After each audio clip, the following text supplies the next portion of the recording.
Los niños del Museo de la Caricatura.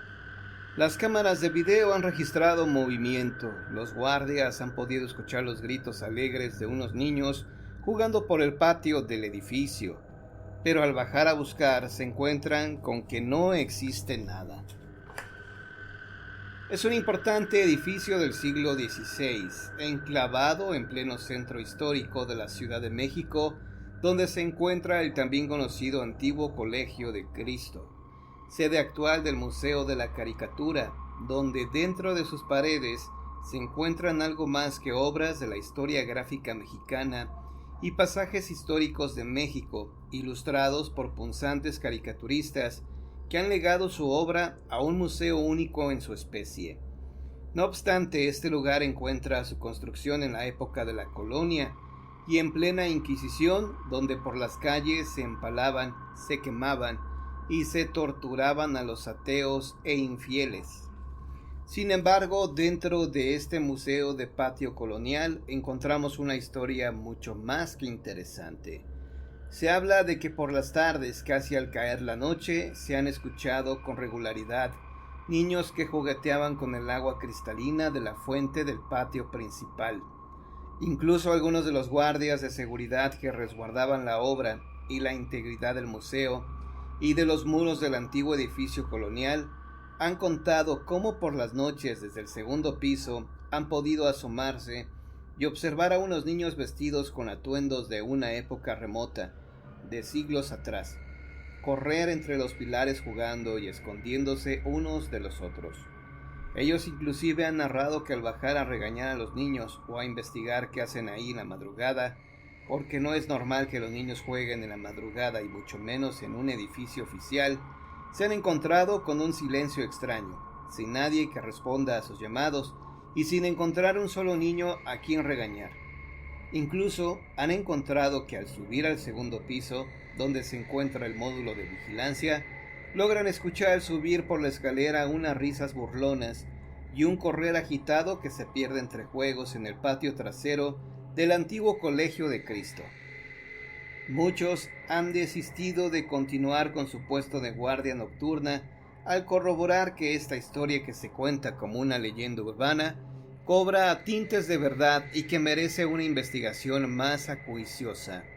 Cuando justamente en el módulo de vigilancia del segundo piso, que es un lugar donde se exponen obras de artistas contemporáneos, nacionales, y espacio que alberga el Salón de la Plástica Mexicana, aparecen espectros. Este segundo piso del inmueble cuenta con cámaras de seguridad que resguardan el recinto, que registran en el infrarrojo de su señal movimientos de personas que aparecen en los monitores de seguridad de manera cotidiana, como una rutina de seguridad electrónica. Todos sabemos que las cámaras responden en el infrarrojo a la termodinámica de los seres vivos. Esto es, que son sensibles al calor que se emana de las personas o animales que se registran en su señal. Esto es indudable e innegable, ya que las cámaras están diseñadas para registrar señales de seres vivos en la oscuridad por si algún ladronzuelo intenta penetrar a hurtadillas en algún recinto. Sin embargo, lo extraño y misterioso de este caso, y sobre todo en este lugar, es que en distintas horas las cámaras son accionadas a seguir movimientos de calor de personas invisibles. Sí, amigos, los guardias de seguridad han logrado registrar en los monitores cómo las cámaras se mueven siguiendo a alguien. Incluso el monitor registra la señal de que alguien está siendo registrado por las cámaras, apareciendo las infaltables letras de alerta en el monitor de seguridad, sin que el monitor registre imagen alguna, solo la señal de que alguien camina por la zona de sensores. Increíble. Esto ha dado pie a que innumerables veces se hayan llevado a revisar las cámaras pensando en una posible falla técnica.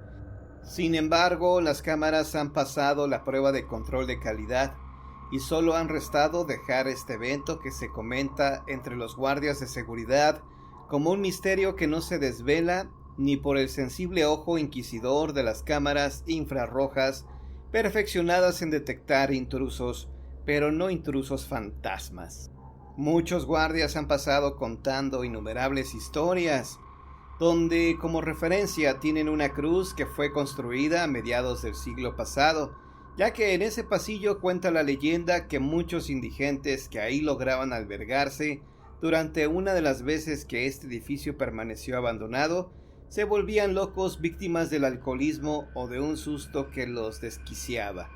Posteriormente este edificio pasó a manos de la Sociedad Mexicana de Caricaturistas y desde entonces el Museo de la Caricatura y el Salón de la Plástica Mexicana reciben a diario muchísimos chicos de escuelas y visitantes nacionales e internacionales que con regularidad acuden al museo para disfrutar de obras de plástica inigualables y de un sentido muy particular de ver con humor el devenir de un país que encierra entre tantas cosas maravillosas misterios inexplicables como el de los niños que aparecen a jugar en los patios centrales del Museo de la Caricatura. Niños fantasmas que se niegan a desaparecer.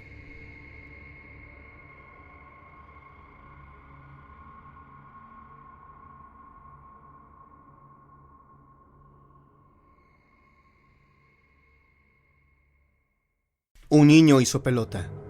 Alicia estaba verdaderamente indignada.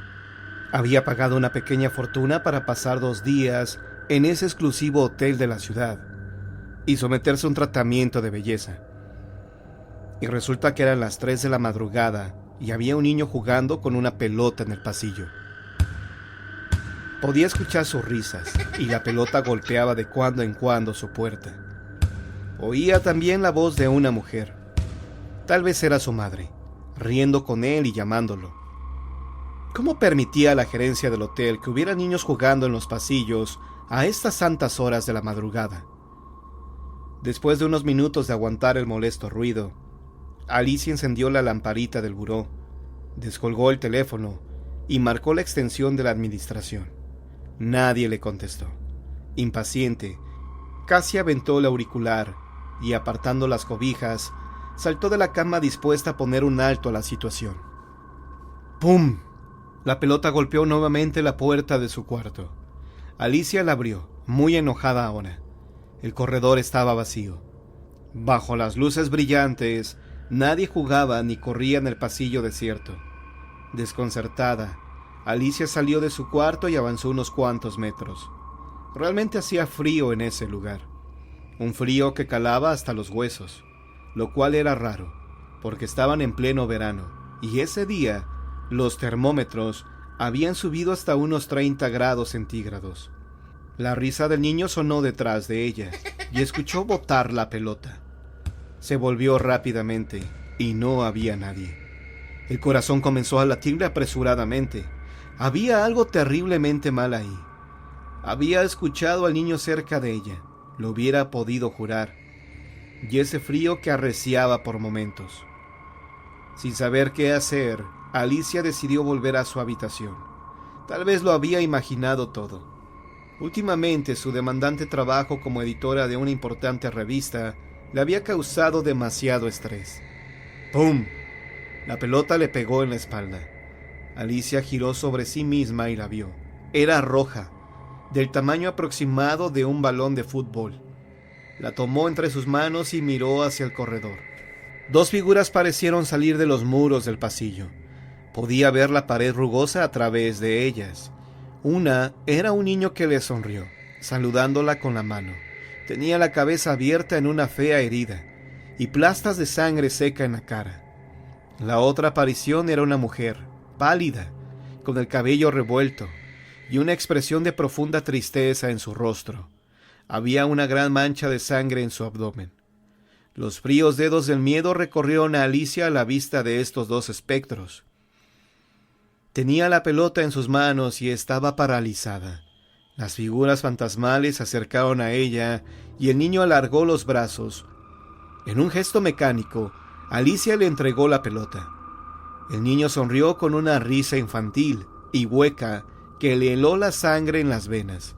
La madre llamó al niño con su voz de ultratumba. «Hijo, ven».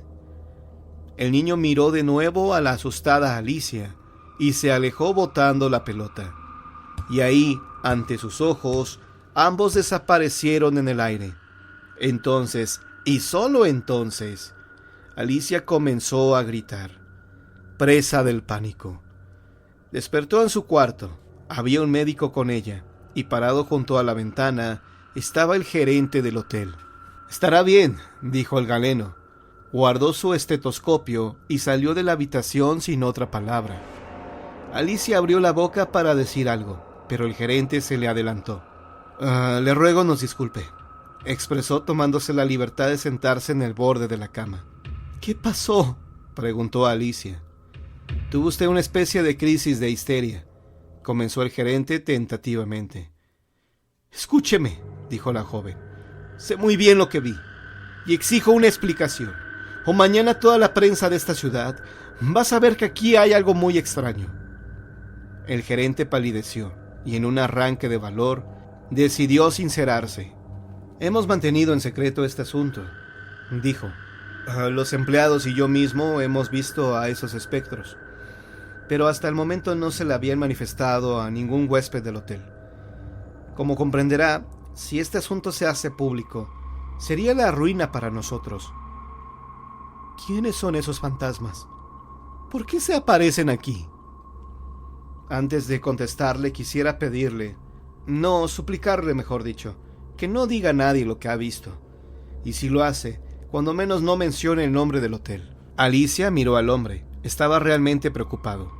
«Está bien, no se preocupe, no le diré a nadie», ella prometió. La historia es esta. Cuando este hotel estaba en construcción, hará unos 6 años, la esposa de uno de los contratistas trajo a su pequeño hijo a ver a su padre. Era el día de su cumpleaños, y el niño siempre había querido visitar alguna obra en la que él trabajara, cosa a la que él se había resistido, puesto que las obras en construcción son sitios peligrosos para los niños. El pequeño Quique, como le llamaban, traía una pelota roja que su madre le había regalado ese día. Era un niño muy inquieto. En un momento dado, echó a correr hacia el edificio a medio construir y trepó por un endeble andamio de madera, llevando su pelota. Su madre le siguió, mientras el padre les gritaba que se detuvieran, y llamaba a algunos albañiles para que rescataran a su travieso hijo. Pero fue demasiado tarde. Ya sabe usted que las tragedias suceden a gran velocidad. La madre subió al andamio antes de que nadie pudiera evitarlo. El ensamblaje de madera cedió, y la mamá y el niño cayeron desde una altura considerable, junto con una mesa de escombros. El niño se partió la cabeza y quedó sin vida en ese momento. A la madre le cayó una viga en el abdomen, que le causó graves heridas y una hemorragia interna masiva. Cuando el contratista horrorizado se inclinó hacia ella, su mujer le hizo una promesa antes de fallecer. Le dijo que siempre podría encontrarla a ella y a su hija. Le dijo que siempre podría encontrarla a ella y a su hijo en este hotel. El contratista renunció a la obra y se trasladó a otra ciudad, pero su esposa y su hijo, convertidos en fantasmas, quedaron en este hotel, esperando al marido y al padre, que seguramente no volverá a este lugar. Ahora que conoce la historia, le voy a pedir que por favor no diga que esto sucedió en este hotel. Está bien, pierda cuidado. El hotel todavía sigue en funciones, y es uno de los más acreditados de la Ciudad de México. Por supuesto, Alicia nunca volvió ni siquiera a pasar por ahí. No quiere volverse a topar con ese niño y su pelota roja.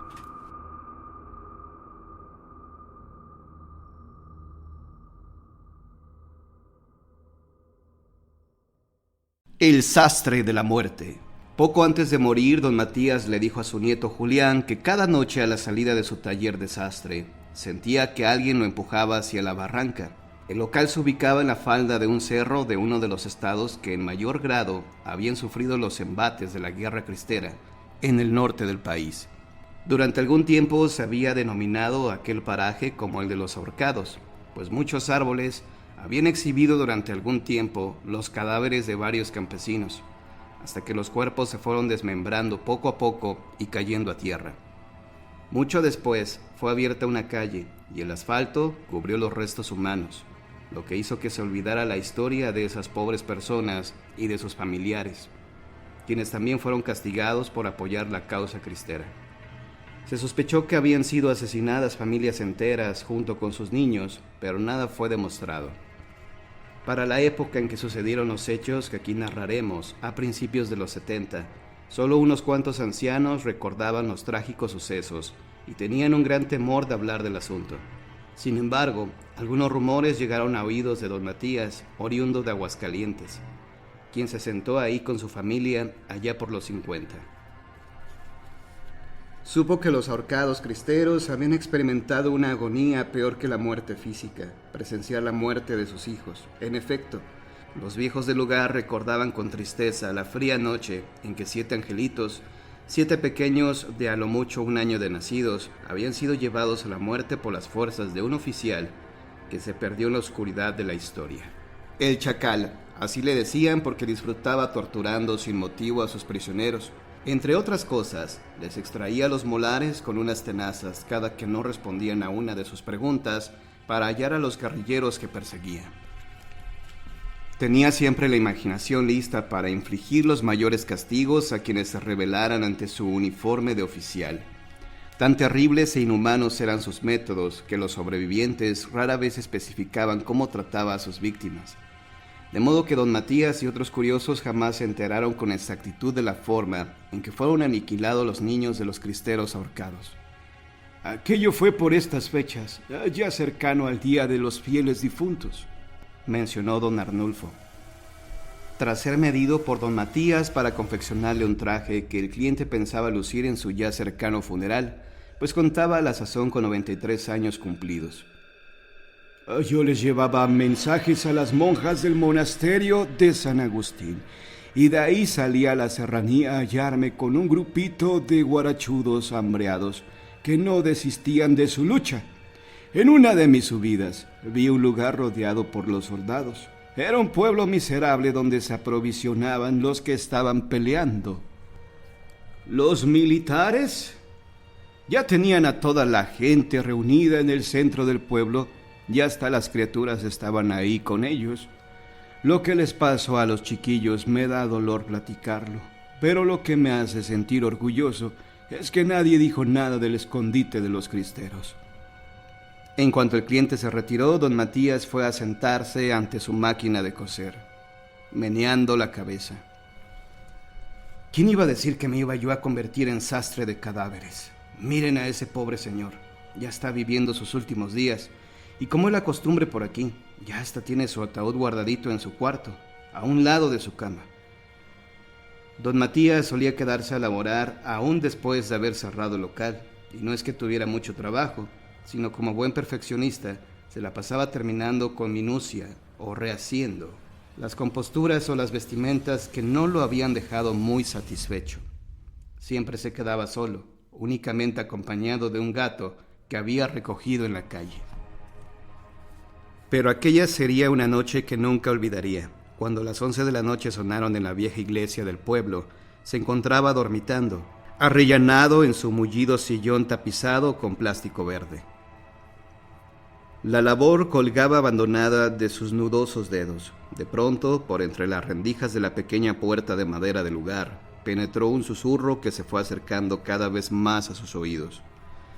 Levantó la cabeza, espantado, y mientras comenzaba a entender algunas palabras que le eran espetadas cerca de la oreja, vio que el gato, sobre el pequeño mostrador, se erguía erizando todos los pelos. Julián contaba entonces con 11 años y era un muchacho que llamaba la atención en la escuela por su mente ágil que le permitía comprender los preceptos científicos con facilidad. Debido a esto, le costó trabajo aguantar la risa cuando su abuelo le platicó su terrible experiencia de la noche anterior. «¿Pero qué fue lo que te dijo?» «Pues, ¿cómo voy a saber? Casi no entendí nada. Bueno, sí oí claritas unas palabras, pero por el miedo ya muchas se me olvidaron». «Ah, ya, güey. La próxima vez anote lo que oiga. ¿Quién sabe si se trate de un tesoro escondido?» «¿Te estás burlando de mí, chamaco? Vete a hacer tu tarea. Ándale. No sé por qué te platico esto». Pero su enojo no duró mucho. Don Matías necesitaba desahogarse con alguien, así que días después decidió buscar de nuevo a su nieto. No quería contarle nada a su hija, madre de Julián, pues ya muchas preocupaciones tenía con ser madre soltera y hacerse cargo de los gastos de sus 3 hijos. El más pequeño de ellos, un bebé al que atendían por turnos, Evelia, de 9 años, y Julián, así como la propia madre, en los ratos libres que le dejaban su puestecito de comida. A decir verdad, don Matías había elegido a Julián como confidente por la mente clara del muchacho, por lo que era el indicado para ayudarle a resolver el enigma que estaba enfrentando. En cuanto vio al muchacho sentado a la mesa estudiando, le dijo: «Anoche me habló clarito, al fin». Esto fue dicho 3 días antes del de difuntos. Julián no tuvo que esforzarse mucho para mostrarse interesado, pues el semblante desvelado y demacrado de don Matías indicaba que hablaba muy en serio. «Ah, sí, ¿y qué quería?». El anciano puso cara de angustia. Le temblaban los labios y la mano con que sacó un arrugado papel, el cual extendió a su nieto. «Léelo tú mismo, hijo». Julián leyó despacio los irregulares trazos de su abuelo. «Haznos 7 ropones para nuestros angelitos. Tienen mucho frío y la tierra es húmeda». «¿Lo ves, mijo? En ese localito apenas se para la gente, pero me llena por las noches de clientes», bromeó el señor e intentó sonreír. «¿Y qué piensas hacer, Abu?», preguntó Julián, ya muy convencido de que efectivamente algo muy raro le estaba sucediendo a don Matías. «¿Y tú qué crees? Claro que no pienso hacer nada de eso. A ver, ¿quién va a pagarme el material? ¿Y mi tiempo? No, que se vayan al diablo, quien quiera que sea». Y tal cual se los grité. «¿Quieres que me quede contigo en las noches, ahí en tu taller, para que ya no te espanten?» «Oh, no hace falta. Esos ya se irán. Acuérdate lo que dicen. Si los corres con leperadas, nunca vuelven a molestarte. Mira lo que son las cosas. En toda mi vida nunca creí en las ánimas en pena. Y a mi edad que tengo, enfrentarme a esto». Pasadas las 12 de la noche, Julián intentaba dormir cuando escuchó que su abuelo entraba al cuarto. Lo escuchó tropezarse varias veces y quejarse por algún golpe. Al fin pudo cerrar la puerta y se dirigió a su lecho mientras murmuraba cosas muy molesto. «Amenazarme a mí. ¿Por qué no me dejan en paz?». Después que se hubo acostado, Julián aún lo escuchó hablar. Ahora rezaba: «Santa María, Madre de Dios, ruega, Señora». Entre la cama de don Matías y Julián estaba la cuna de Juanito. Al otro lado del patio escarpado estaba otra pequeña construcción, en que se alojaban la madre y la hermana de Julián. Don Matías se mantuvo inquieto buena parte de la noche. Por fin pudo dormir un poco, pero despertó al cabo de 1 hora cubierto de sudor. «¿Qué pasa, abuelo?». «Ay, tuve una pesadilla muy fea. Creo que es un mensaje de los muertos. Vi un ranchito y a gente pobre reunida en medio de casas de adobe. Se notaba que hacía mucho frío. De repente, unos soldados les arrebataron a sus hijos pequeños. Unos 7. Sí, eran 7. Ahora recuerdo.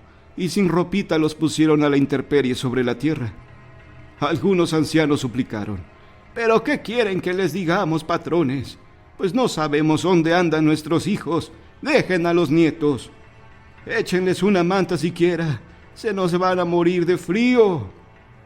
Y por allá, un soldado bigotón les decía: «Pues hablen, malnacidos, o estos angelitos se les van pa'l cielo». «¿Pero yo qué culpa tengo?», concluyó mientras se acomodaba para intentar dormir. «¿Y de dónde voy a sacar el material para hacerles sus roponcitos?».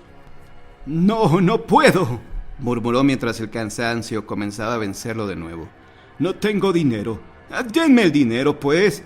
Pero si estaban bien pobres». Justo cuando empezó a roncar, Juanito comenzó a moverse inquieto y a manotear, como hacía siempre que quería alejar a alguien molesto. Julián meció un poco la cuna y ceseó varias veces, hasta que su hermanito volvió a quedarse dormido. El muchacho no tardó en caer también dormido, de modo que se olvidó de apagar la veladora que habían puesto en el altar de difuntos, para honrar al gemelo de Juanito que había nacido muerto. Más avanzada la madrugada, Julián se despertó debido a una corriente de aire proveniente del patio pedregoso y oscuro, pues la puerta estaba abierta. Se sentó en la cama y se talló los ojos, extrañadamente. El aire no había apagado la veladora, y a su luz el jovencito pudo descubrir que su abuelo no estaba en su cama. ¿Habrá ido al baño? Más inquieto se puso al ver que el bebé estaba sin ropa. amoratado de frío. ¡Juan! ¡Juanito! Se levantó aprisa y fue a encender la luz, pero se encontró con que no había corriente eléctrica. Entonces se encaminó a la puerta para cerrarla y de regreso tropezó con los cobertores del bebé a los pies de su cuna. Cuando arropaba al niño, escuchó pasos de varias personas en la azotea que se dirigían hacia el borde de la misma que daba a la barranca. Julián vio a través de la ventana que un cuerpo caía y un alarido se fue apagando a la distancia. Justo en ese momento, el bebé empezó a llorar y la luz se encendió. Aterrado, Julián se sentó en su cama, con la espalda apoyada contra la pared y apretando fuertemente a su hermanito. No se atrevió a apagar la luz y no quiso indagar nada acerca de su abuelo. Al día siguiente, encontraron el cuerpo de don Matías destrozado entre filosas rocas de cantera.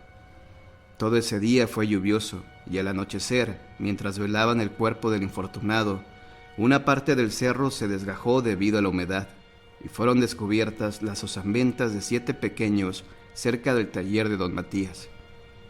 En ese paraje se ha construido una carretera sólida y quienes cruzan por ahí en la noche de difuntos dicen que ven varios bebés abandonados al borde del camino, pero al detenerse para recogerlos, descubren que ya no hay nadie.